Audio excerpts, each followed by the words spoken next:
Propaganda has been an enduring force throughout history, but its role during the Great War, what we now call World War I, stands as a defining moment in its evolution. The conflict wasn't just fought on the battlefields of Europe, it waged an equally fierce battle for hearts and minds. Posters adorned city walls, newspapers carried charged headlines, and films stirred emotions, uniting nations in shared purpose or vilifying enemies to justify unprecedented sacrifice. In today's video, we're diving deep into how these tools of persuasion shaped public opinion during the Great War, and in turn, how they influenced the course of history. So buckle up, because this is a story of words, images, and moving pictures, and how they changed everything. When war erupted in 1914, the world found itself in an unprecedented situation. The industrial age had brought not only technological advancements, but also new ways to fight wars. This was no longer a conflict of small armies clashing in isolated battles.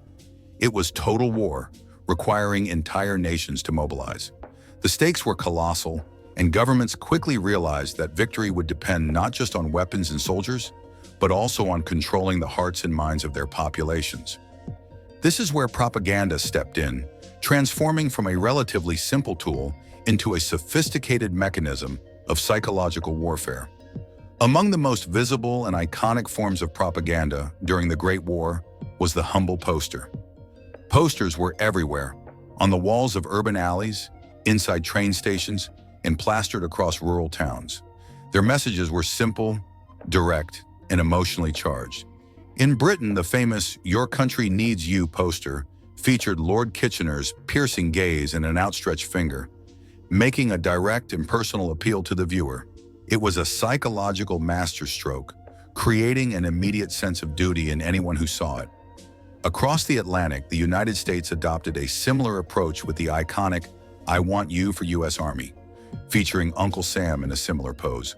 This direct, almost confrontational style of propaganda was instrumental in rallying volunteers during the early stages of the war. But posters weren't limited to recruitment drives. They also targeted women, urging them to take up roles that had traditionally been closed to them.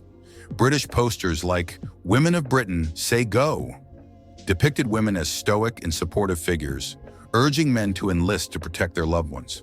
Meanwhile, other posters encouraged women to enter munitions factories, become nurses, or join auxiliary military services. These images often portrayed women as patriotic and strong, aligning their contributions to the war effort with national pride.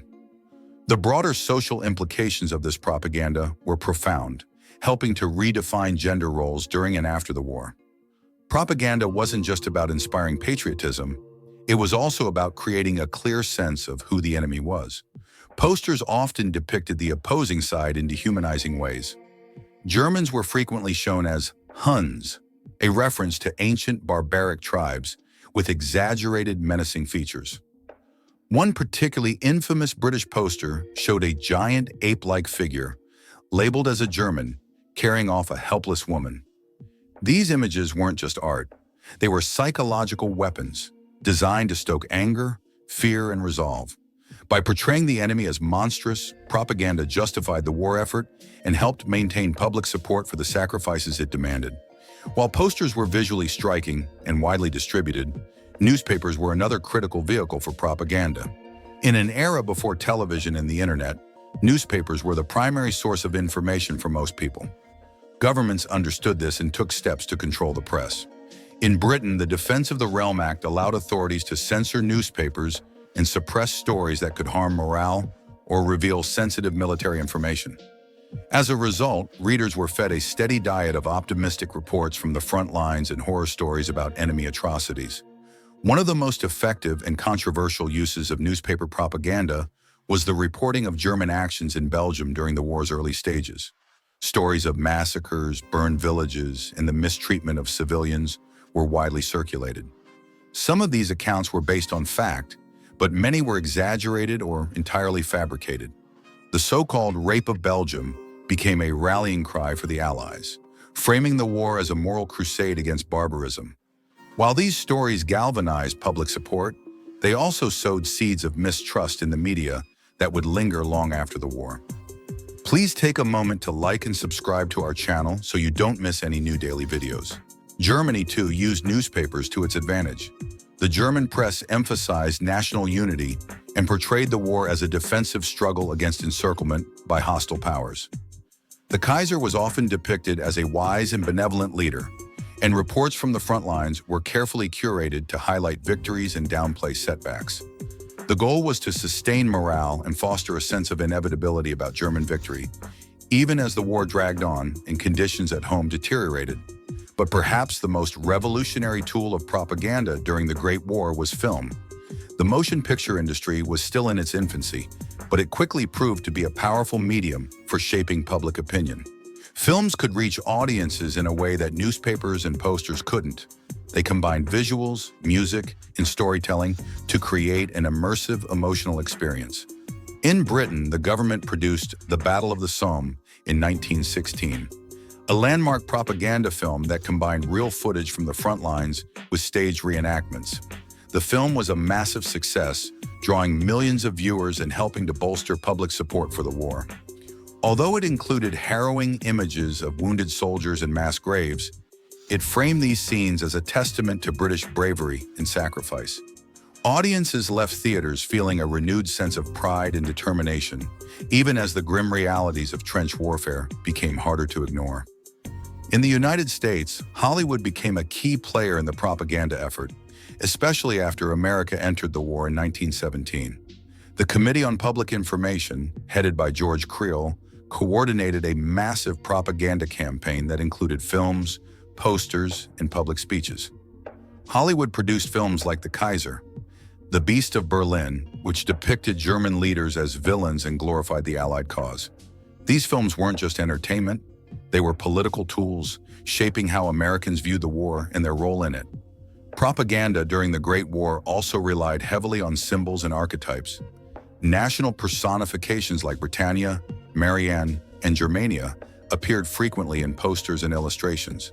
These figures, often depicted as strong and virtuous women, embodied the ideals and aspirations of their nations.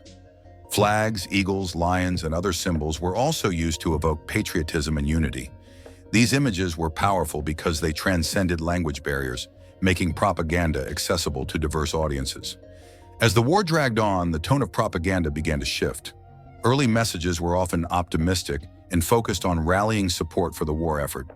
But as casualties mounted and resources grew scarce, propaganda started to emphasize endurance and sacrifice.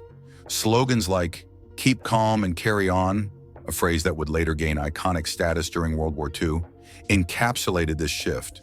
The goal was to maintain morale and prevent dissent, even as the realities of the war became increasingly grim. At the same time, propaganda exposed the darker side of human psychology. Dehumanizing the enemy was a common tactic, and it wasn't limited to posters and newspapers. Songs, poems, and even children's books portrayed the opposing side as savage and inhuman. This dehumanization made it easier for soldiers and civilians to accept the violence and destruction of war, but it also had long-lasting consequences. The stereotypes and prejudices fostered during the war would linger for decades, shaping international relations and contributing to the rise of fascist ideologies in the years to come. It's also worth noting that propaganda wasn't just a tool for the major powers.